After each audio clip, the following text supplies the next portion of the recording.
Welcome to డి6. This is professor Vinod Kumar.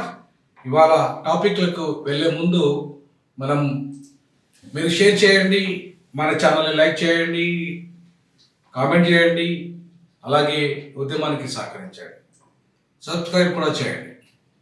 ఇంకా విషయంలోకి వస్తే అక్కడ లగడపాటి, ఇక్కడ మన వివేక్, మాజీ ఎంపీ ప్రజెంట్ ఎమ్మెల్యే వివేక్. అక్కడ లగడపాటి రాజకీయాలు క్లోజ్ అయినాయి, ఇక్కడ వివేక్ రాజకీయాలు కూడా క్లోజ్ కాబోతున్నాయని చెప్పేసి కామెంట్ మందకృష్ణ గారు చేశారు. సో ఇది కరెక్టేనా? లగడపాటి రాజకీయాలకి వివేక్ రాజకీయాలకి ఉన్న తేడా ఏంటి? లగడపాటి తెలంగాణను వ్యతిరేకిస్తే వివేక్ వర్గీకరణను వ్యతిరేకిస్తున్నాడు. ఇద్దరు వ్యాపారవేత్తలు. ఈ వ్యాపారవేత్తలకు ఇద్దరికి కూడా లాభాలే ముఖ్యము,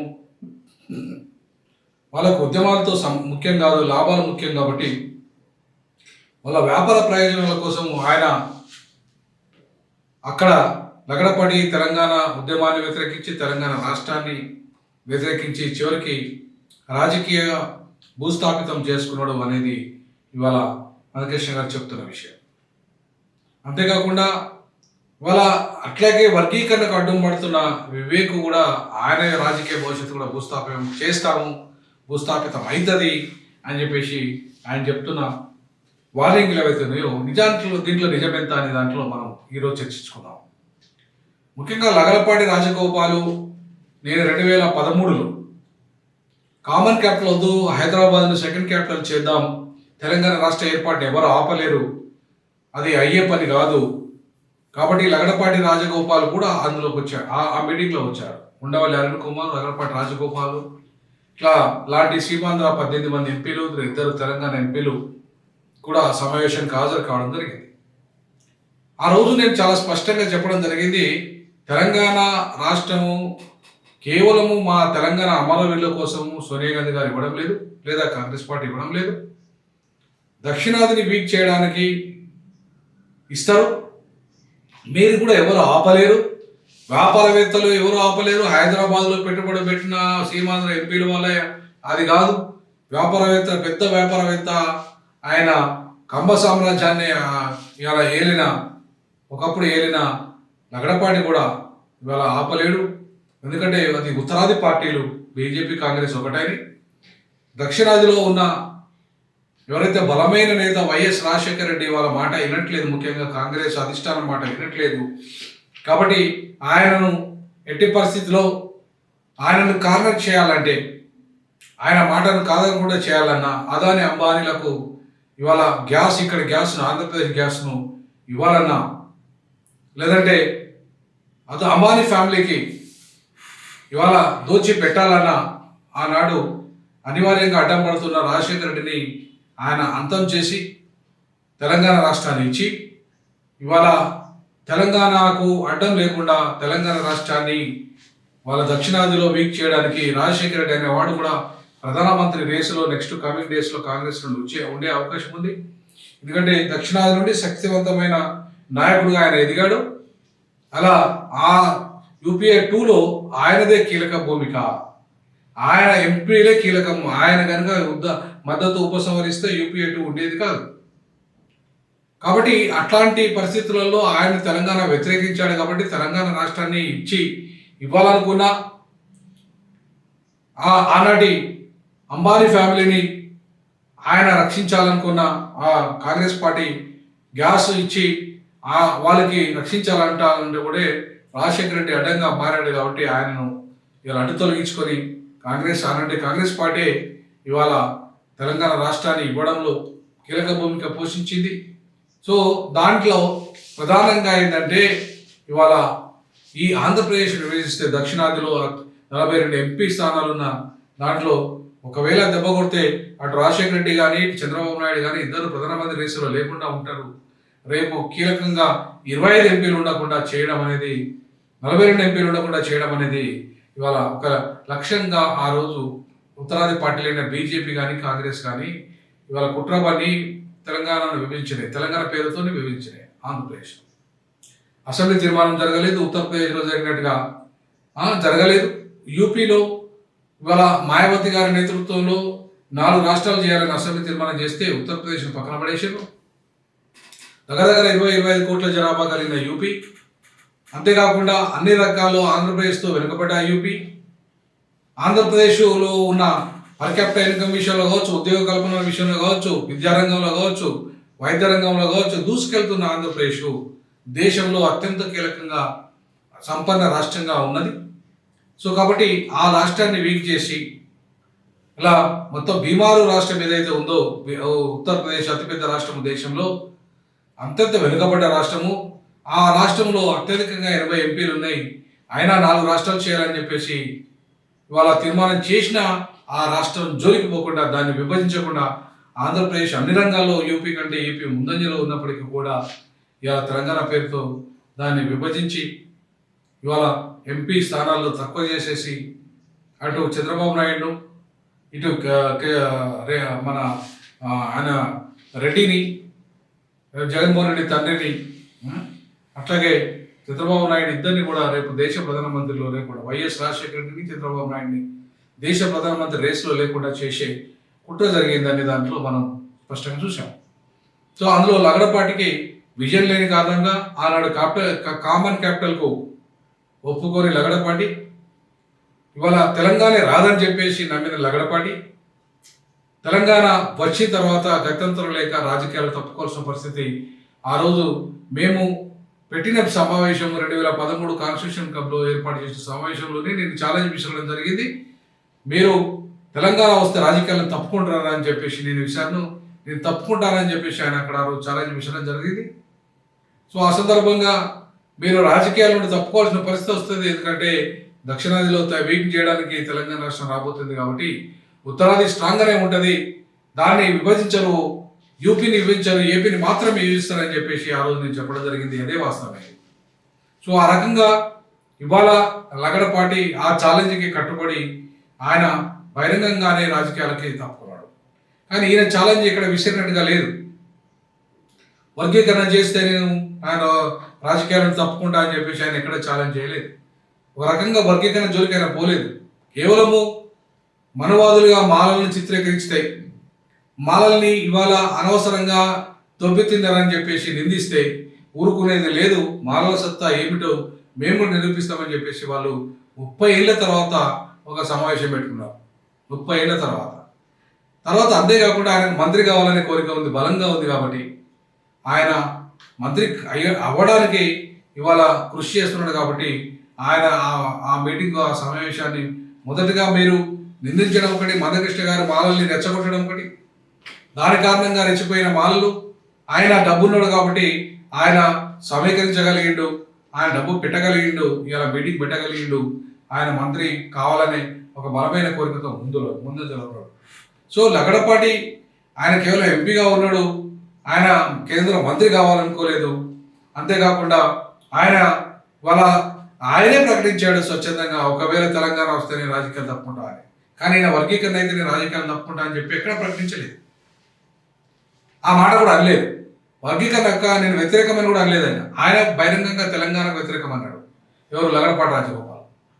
బహిరంగంగా తెలంగాణకు నేను వ్యతిరేకము, తెలంగాణ సమైక్యాంధ్రాన్ని కోరుకుంటున్నా, ఒకవేళ తెలంగాణ వస్తే నేను రాజకీయాలు తప్పుకుంటా అని చెప్పేశాడు. కానీ ఇట్లా నేను వర్గీకరణకు వ్యతిరేకము, ఒకవేళ వర్గీకరణ చేస్తే నేను రాజకీయాలను తప్పుకుంటా అని చెప్పలేదు. వర్గీకరణ చేస్తే రేవంత్ రెడ్డి చేస్తే నాకు ఎలాంటి అభ్యంతరం లేదని కూడా చెప్పాడు. అట్లాగే ఆయనతో ఉన్న అనుచరులు కూడా చాలా మంది కూడా మేము వర్గీకరణ వ్యతిరేకం కాదని చెప్పారు. ముఖ్యంగా తెలంగాణ మాలలు ఎవరు కూడా వర్గీకరణకు వ్యతిరేకులుగా లేరు.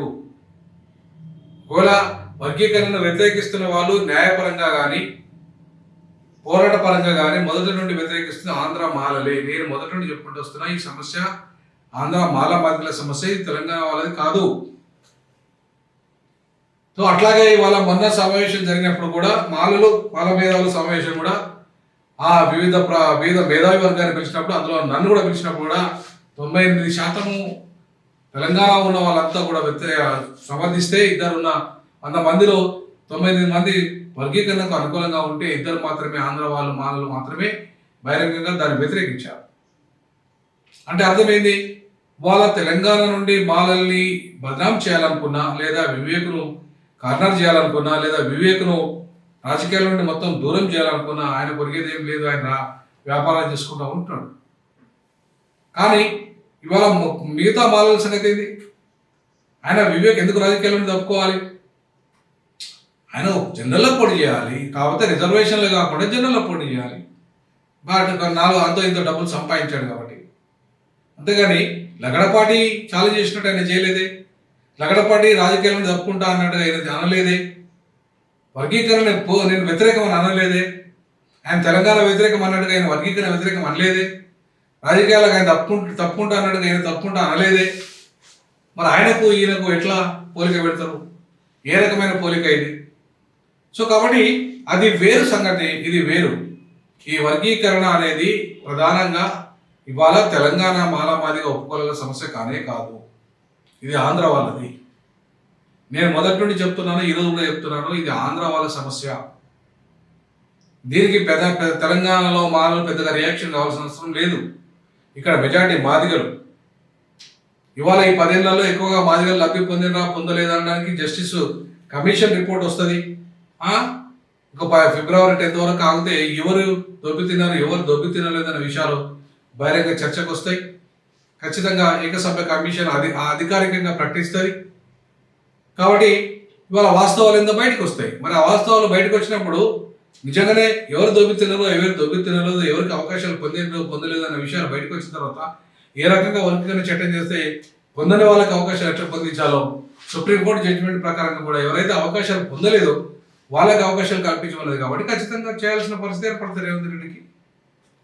దానికి ఆపే పరిస్థితి కానీ, ఆపే దమ్ము కానీ, లేదంటే ఖచ్చితంగా ఆయన అన్నట్టుగా కానీ నేను వర్గీకరణకు వ్యతిరేకం అన్నట్టుగా కానీ ఇక్కడ కనపడతలేదు.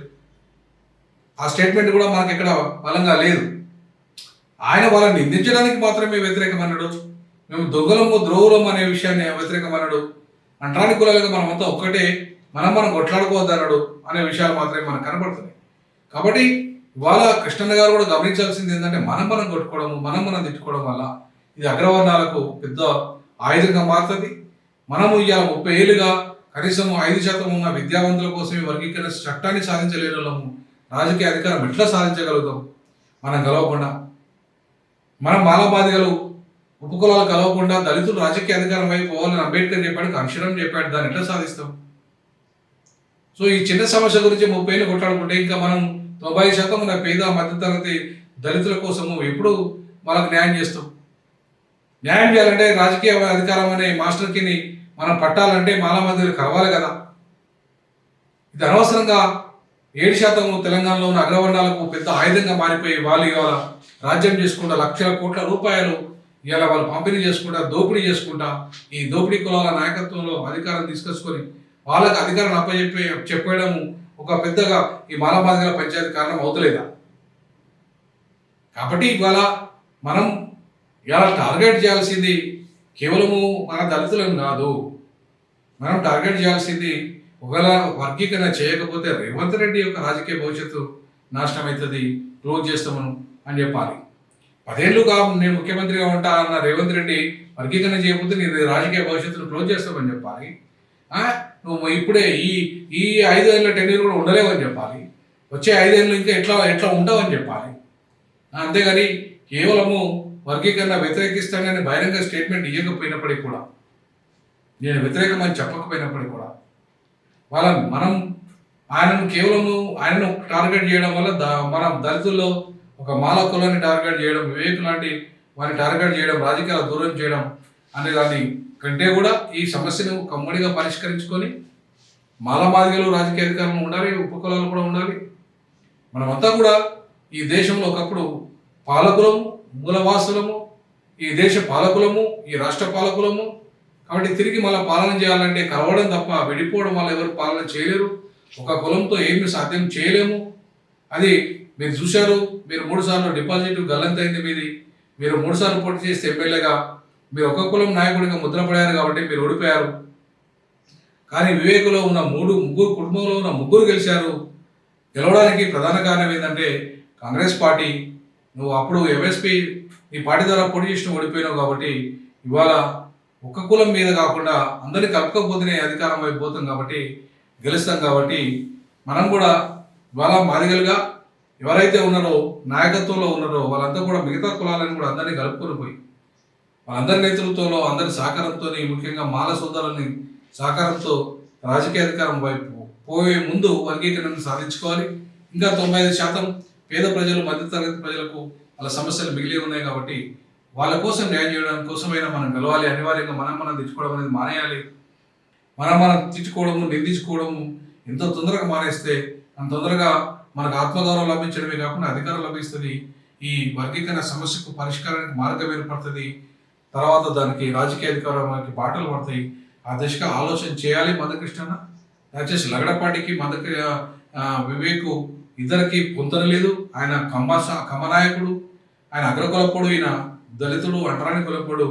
కాబట్టి ఆయన ఒకటి కాదు, వ్యాపారం కావచ్చు, వ్యాపారవేత్తలుగా ఇద్దరు ఒకటి కావచ్చు, కానీ కులపరంగా ఎంత 8 లక్షల కోట్లు సంపాదించిన అంటరాని వాడే, అగ్రవర్ణం వాడే. కాబట్టి ఆయన స్వచ్ఛందంగా ఆయన తప్పుకున్నాడు రాజకీయాల నుండి. ఈయన తప్పుకుంటా అని అనలేదు. కాబట్టి అనవసరంగా ఆ రకమైన మనం క్రియేట్ చేసేసి ఆ రకమైన స్టేట్మెంట్స్ చేయడం అనేది కరెక్ట్ కాకపోవచ్చు. దళితులను మనం హక్కును చేసుకునే కార్యాచరణ దిశగా మనం అడుగులు వేయాల్సిందిగా నేను విజ్ఞప్తి చేస్తూ, కృష్ణమాది అన్న స్టేట్మెంట్ ప్రకారంగా అటు లగడపాటి ఇటు డాక్టర్ వివేక్ ఇద్దరు ఒకటి కాదు. ఆయన స్వచ్ఛందంగా తప్పుకుంటాను ఛాలెంజ్ చేశాడు. ఈయన అలాంటి ఛాలెంజ్ చేయలేదు. కాబట్టి అందులో అంటరాని కులాలకు సంబంధించిన వాళ్ళు ఎవరైనా సరే అంటరాని వాళ్ళగానే ఉండదు. వాళ్ళని అక్కడ చేర్చుకోవాల్సిన బాధ్యత మన మీద ఉంటుంది. అంటరాని వాళ్ళగా దళిత జాతులతో ఒక్కటే. నేనైతే అంబేద్కర్ వాదిగా చెప్తున్నా, అంటరాని వాళ్ళ అంతా ఒకటే. వాళ్ళు ఎక్కడున్నా సరే మనం వాళ్ళను ఒకరికొకరు కలిసి ఈ వర్గీకరణ సమస్యను పరిష్కరించుకుని రాజకీయ అధికారం వైపు పోవడానికి అడుగులు వేయాల్సిందిగా విజ్ఞప్తి చేస్తున్నాను. జై భీమ్. దళితుల ఐక్యత వర్ధిల్లాలి. జై సామాజిక తెలంగాణ. జై సామాజిక